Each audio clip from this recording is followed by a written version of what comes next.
Hello my dear friends, welcome back to our YouTube channel edu by M S Ali.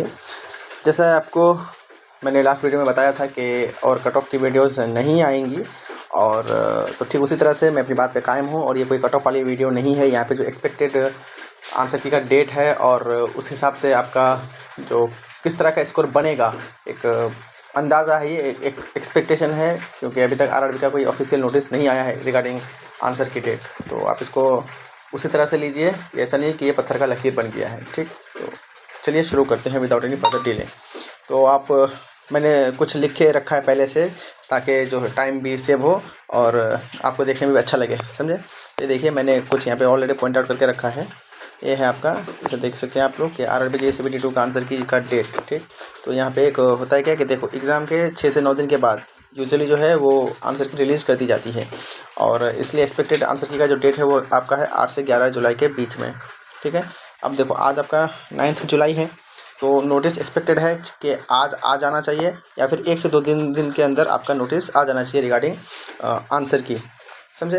तो इसके साथ आपका response sheet भी आएगा, और उसके बाद जो है आपका ऑब्जेक्शन वाला भी लिंक एक्टिवेट कर दिया जाएगा।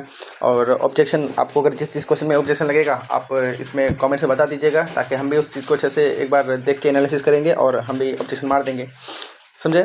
एक साथ मिलकर करेंगे, क्योंकि इलेक्ट्रॉनिक्स का समझ लो कि यूट्यूब समाज में इलेक्ट्रॉनिक्स का उतना चर्चा नहीं है जितना अदर ब्रांचेज़ का है।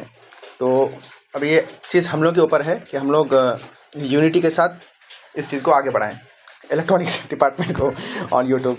तो खैर, जोक्स अपार्ट, तो अगर ऑब्जेक्शन का अगर लिंक अगर एक्टिवेट हो जाए तो हम लोग एक ग्रुप बना लेंगे, या फिर आप लोग इस वीडियो के नीचे में कमेंट्स कर देना कि ये सब जो क्वेश्चन है वो ऑब्जेक्शनेबल क्वेश्चन हैं, तो हम भी देख लेंगे, और क्या पता किसका भला हो जाए फिर।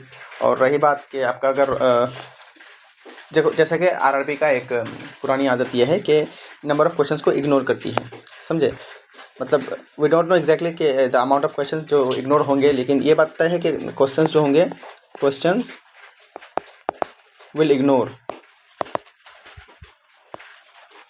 Questions will be ignored. लेकिन कितना होगा हम लोग नहीं जानते। तो मान के चलो कि 2 से 4 तो क्वेश्चंस मिनिमम है। अपर लिमिट इसका 10 प्लस भी जा सकता है, जैसे पिछली बार में हुआ था, जो 4 जून का पेपर हुआ था 2025 का इलेक्ट्रॉनिक्स का, उसमें आपका 10 क्वेश्चंस जो हैं वो हटाए गए थे। ठीक है, तो अब इस 10 क्वेश्चन के चलते अच्छे अच्छे कैंडिडेट्स का भी सिलेक्शन नहीं हुआ था।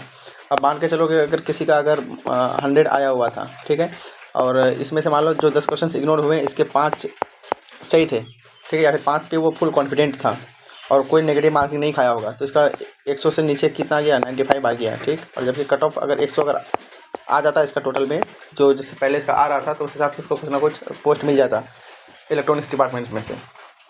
तो वही बात है। तो अभी हम लोग नहीं बता सकते एग्जैक्टली कि नंबर ऑफ क्वेश्चंस कितने डिलीट होंगे और किसका सिलेक्शन होने वाला है। तो अभी आप ये भी समझिए कि अगर आपका अगर 95 भी आ रहा है, या 90 अगर 2 से 93 से 95 के बीच में भी अगर आप हैं, और अभी ऑफिशियल आंसर की नहीं आई है, तो आप भी होप बना के रखिए, समझे। अगर नंबर ऑफ़ क्वेश्चंस अगर ज़्यादा इग्नोर हुए तो आपको एक एडवांटेज मिल सकता है। तो अभी यहाँ से हताश होने की ज़रूरत नहीं है, गॉट इट। और यही चीज़ मैंने यहाँ पे आपको मेंशन किया हुआ है कि अगर आपका भी मान लो अगर 91 रॉ मार्क्स है, तो ये जाके 96 to 99 के रेंज में आ सकता है। अगर 100 है तो 101 से 104 के बीच में हो सकता है। इसका उल्टा भी हो सकता है।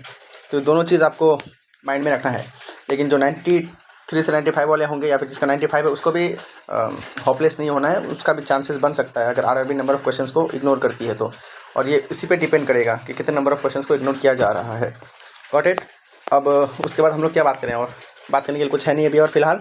और बाकी जो क्वेश्चंस आप लोग कमेंट्स कर रहे हैं कि इसका आंसर ये होना चाहिए, इसका आंसर ये होना चाहिए, तो देखो मैंने 2-4 क्वेश्चंस को फिल्टर आउट किया था। ठीक, तो अभी जो हमको याद आ रहा है, मैं वही चीज़ आपको, वही क्वेश्चंस आपको डिस्कस करने जा रहा हूँ यहाँ पे। तो थोड़ा देख लीजिए, ठीक है, ताकि कम से कम 10 मिनट का वीडियो बन जाए। इसी वजह से मैं आपको ये बताने की कोशिश कर रहा हूँ। और बाकी रही क्वेश्चन, देखो क्वेश्चंस का जो इंपॉर्टेंस है वो कभी भी ख़त्म नहीं होगा। तो मान लो अगर ये क्वेश्चन अभी अगर डिस्कस करेंगे, तो आने वाले टाइम में भी जेईई का एग्ज़ाम होने वाला है, तो इलेक्ट्रॉनिक्स में वहाँ पे भी इसका कॉन्सेप्ट जो है कम से कम रिवाइज हो जाएगा आपका। ठीक, तो जैसे एक क्वेश्चन पूछा गया है आपका, क्या CRO से रिलेटेड एक क्वेश्चन था। ठीक है, तो हमको जो एक क्वेश्चन याद आ रहा है, क्या ये फोकसिंग एनोड को जो है वो कहाँ पर हम लोग प्लेस करते हैं, फोकसिंग एनोड को हम लोग कहाँ पर प्लेस करते हैं। तो एक होता है, देखो फोकसिंग एनोड से पहले जो होता है वो होता है आपका प्री एक्सेलरेटिंग एनोड। मैं इसको शॉर्ट में लिख रहा हूँ, प्री एक्सेलरेटिंग एनोड, और उसके बाद में जो आता है फोकसिंग एनोड के बाद एक्सेलरेटिंग एनोड होता है। यहाँ तक सबको पता है, ठीक। तो ये दोनों जो होता है ये दोनों होता है हाई वोल्टेज, ये भी हाई वोल्टेज वाला है। और फोकसिंग एनोड जो होता है वो कंपेरेटिवली लो वोल्टेज का होता है। तो इस वजह से फोकसिंग एनोड को जो प्लेस किया जाता है वो between two high voltage anode, ये बोल सकते हैं हम लोग, समझे। तो इसका आंसर ये हो जाता है आपका। और एक क्वेश्चन आपका लॉन्ग इंसुलेशन केबल से रिलेटेड एक क्वेश्चन है। जैसे कि आपका क्वेश्चन पूछा गया था कि एक लॉन्ग इंसुलेशन केबल है तो उसमें जो लीकेज का जो मेन रीजन है वो क्या है, तो सरफेस कॉन्टैक्ट ही होगा इसका आंसर, राइट आंसर, ठीक।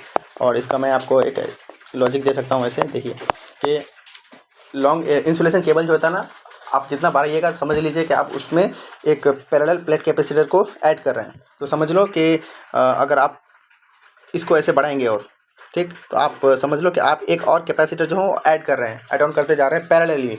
तो हम सबको पता है कि अगर पैरेलल कनेक्शन में अगर कैपेसिटर्स को हम लोग लगा रहे हैं तो उसका जो सी नेट आता है वो आता है सम ऑफ द इंडिविजुअल कैपेसिटर्स, ठीक। तो ऐसे करके, तो इसका मतलब ये हुआ कि सी नेट आपका बढ़ जाएगा। और एक फार्मूला अपने को मालूम है पहले से भी, क्या, कि C is equal to epsilon naught A upon D. इसका मतलब अगर हम एरिया बढ़ा रहे हैं, ठीक है, तो मेरा सी बढ़ेगा, या सी बढ़ा रहे हैं तो मेरा एरिया भी बढ़ेगा, समझे।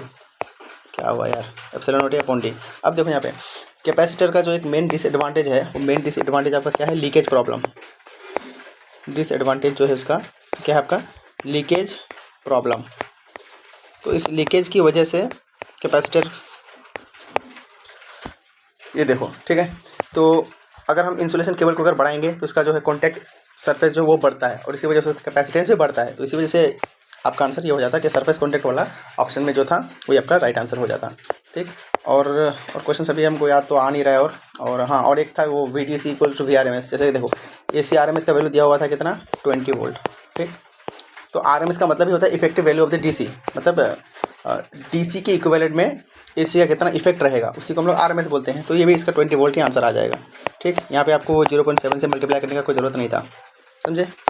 तो इसी वजह से बोला जा रहा है ना कि क्वेश्चंस जो थे वो सिंपल तो थे, बट ऑप्शंस जो थे वो आपसे कोसों दूर के समझ सकते हैं कि वो कांटेक्ट में नहीं आ रहे थे आपके कोई ऑप्शंस। तो इसी वजह से पेपर का जो डिफ़िकल्टी है वो अभी आंसर की आने के बाद आपको पता चल जाएगा कि जो बता रहे हैं ना कि 120, 130, 135, 120, 125 मेरा स्कोर आ रहा है, या फिर मैंने अटेम्प्ट किया 140, 135 ऐसा करके, तो ड्रास्टिकली चेंज हो जाएगा, ठीक है। आंसर की आने दीजिए। और नहीं हुआ अगर, तो इसका मतलब ये समझ लीजिए कि उन लोगों का जो लेवल है तैयारी का, वो समझ लीजिए कि वो एक अव्वल दर्जे का कैंडिडेट है वो लोग, ठीक।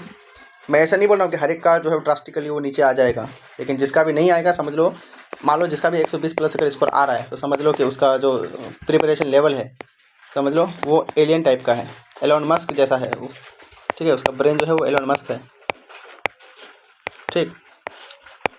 तो चलिए यही था। और बाकी मैं जो बताया आपको कि देखो ये कट ऑफ वाली वीडियो तो नहीं होगी, लेकिन एक्सपेक्टेड हम लोग मान के चल सकते हैं कि अगर आप, मैं अभी भी बोल रहा हूँ कि अगर आप 98 से लेके 104 के बीच में अगर हैं अभी भी, ठीक है, अगर आपको लग रहा है कि इतना मेरा तो आ ही जाएगा विद फुल कॉन्फिडेंस, तो आप समझ जाइए कि आपका किसी ना किसी जोन में एक पोस्ट मिल ही सकता है, that's it.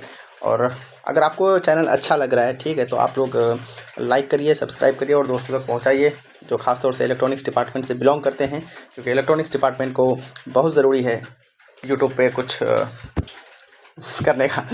That's it from my side and thank you.